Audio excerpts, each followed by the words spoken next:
D'ailleurs, ce qui est intéressant de voir, c'est que malgré la baisse du taux d'intérêt de la Banque centrale européenne, eh bien, les taux longs n'ont pas baissé, mais ils ont augmenté. Vous voyez que ça veut dire que les primes de risque ici ont augmenté davantage. Donc ça, c'est quand même un aveu d'échec de la politique de la Banque centrale européenne qui n'est pas crédible. Et ensuite, on ajoute des primes de risque. Alors la première prime de risque, elle est évidemment liée au temps. C'est-à-dire que plus on prête sur long terme, plus normalement le taux d'intérêt augmente. Je me dis normalement. Et ensuite, il y a les primes de risque économiques et financières. Donc il y en a trois. D'abord sur la croissance.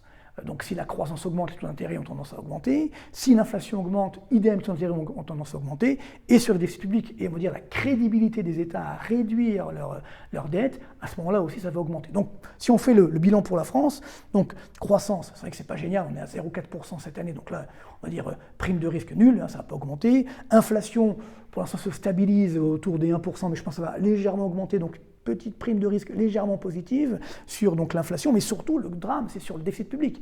Comme l'évoquais tout à l'heure, nous sommes le pays où il y a le plus de déficit public, là où la dette publique augmente le plus, et pour 2025 et 2026, ça va encore s'aggraver. Et donc l'État français n'est absolument pas crédible en termes de réduction de ses déficits. Donc ce qui veut bien dire que cette prime de risque, elle peut devenir énorme.